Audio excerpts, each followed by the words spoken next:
देव तुझ्यापासून दूर नाही. प्रश्न इतकाच आहे, तू त्याला कसा अनुभवतोस? मनुष्य आयुष्यभर देव शोधतो, कुठे मंदिरात, कुठे ग्रंथात, कुठे साधनेत. पण समर्थ रामदास स्वामी ह्या श्लोकातून एक अत्यंत गूढ आणि सोपी गोष्ट सांगतात. आपल्या सर्वांनाच एक अभंग माहिती असेल, कुठे शोधिसी रामेश्वर आणि कुठे शोधिसी काशी, हृदयातील भगवंत राहिला हृदयातून उपाशी. म्हणजेच काय, देव बाहेर नाही तर तो तुझ्या भावात आहे. जसा तुझा भाव असेल, जशी तुझी श्रद्धा असेल, तसं तुझं देवाशी नातं जोडलं जातं. तसाच देव तुझ्या जीवनातही प्रकट होतो. म्हणूनच हा श्लोक फक्त भक्ती शिकवत नाही, तर देव आणि भक्त ह्यांच्यातील जिव्हाळ्याचं नातं उलगडतो. श्लोक क्रमांक 35. असे हो जया अंतरी भाव जैसा, वसे होतया अंतरी देव तैसा, अनन्यास रक्षितसे चाप पाणी, नुपेक्षी कदा रामदासाभिमानी.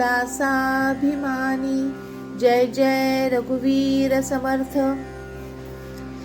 समर्थ मनाला सांगतात, हे मना, तुझ्या अंतःकरणात जसा भाव निर्माण होईल आणि जशी तुझी श्रद्धा असेल, जसं तुझं प्रेम असेल, तसाच देव तुझ्या जीवनात प्रकट होईल. इथे भाव हा शब्द अत्यंत महत्वाचा आहे. संत ज्ञानेश्वर म्हणतात, भाव बळे आकळे. म्हणजेच ज्ञान, तत्व, परमात्मा हे बुद्धीने नव्हे तर भावाने समजते. संत तुकाराम महाराजही म्हणतात, भाव तोची देव. म्हणजे जिथे खरा भाव आहे तिथेच देव आहे. हा भाव म्हणजे केवळ क्षणिक मनात आलेला भाव नाही किंवा क्षणभंगूर होणारा भावना नाही, तर हा भाव अखंड, स्थिर आणि निष्ठेने मनात कायम राहणारा आहे. तो म्हणजे भगवंतावरची अविचल श्रद्धा, भगवंतावरील प्रेम आणि भगवंताशी जोडलेलं जिव्हाळ्याचं नातं. भक्त भगवंताशी वेगवेगळ्या नात्यांनी जोडलेला जातो. कोणी त्याला मित्र मानतो, तो भाव म्हणजे सख्य भाव.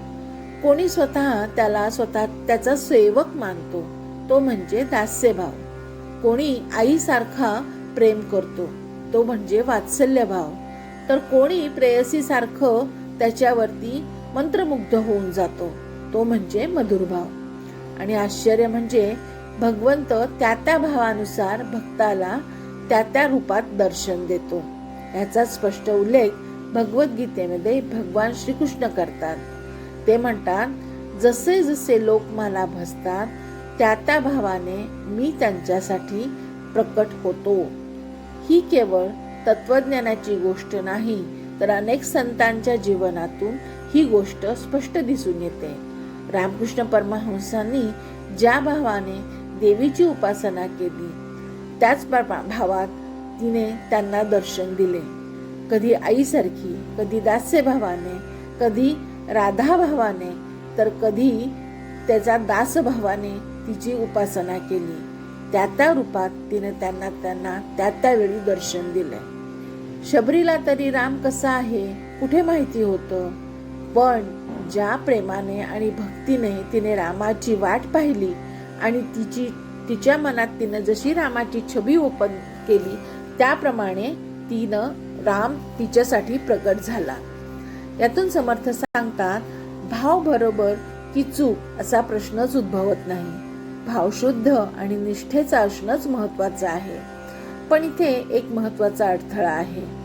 आपली भक्ती बहुतेक वेळा सकाम किंवा भीतीपोटी असते. आपण देवाकडे जातो काही मिळवण्यासाठी, काही टाळण्यासाठी. कधीतरी देव आपला उपयोगी पडेल असा आपला व्यावहारिक दृष्टिकोन असतो. हे देवा, मला हे दे, मी तुला ते देईन. पण ही खरी भक्ती नाही, ही सकाम भक्ती आहे किंवा हा केवळ व्यवहार आहे. भक्ती म्हणजे पूर्ण समर्पण, अनन्यता आणि निखळ भाव.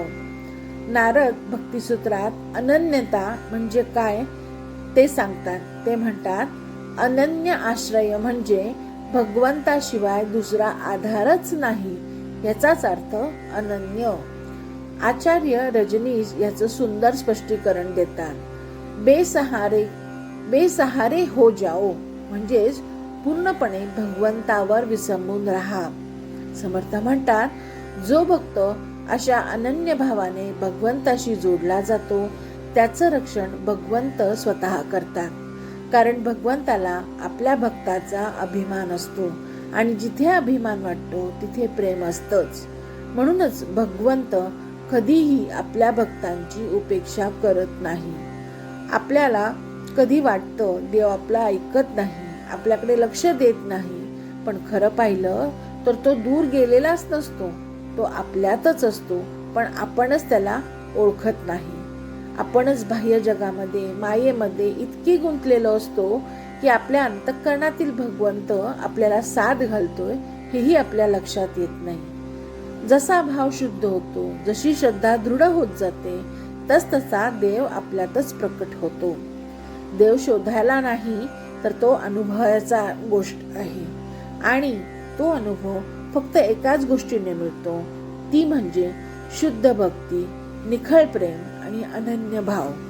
समर्थांचा स्पष्ट संदेश असा आहे, जसा तुझा भाव असेल तसाच तुला देव प्रकट होईल. तुला जसं हवं असेल तसंच तुला मिळेल, पण केव्हा? जेव्हा तू भगवंताशी अनन्य भावाने एकरूप होशील तेव्हाच. ह्या श्लोकाचा मला जसा अर्थ समजला तसा मी सांगण्याचा प्रयत्न केला आहे. यात जर काही त्रुटी असेल तर क्षमस्व. जय जय रघुवीर समर्थ. ह्या श्लोकाप्रमाणे इतरही अनेक श्लोकांचा जर आपल्याला अर्थ ऐकायचा असेल तर कृपया माझ्या चॅनलला सबस्क्राईब करा. धन्यवाद.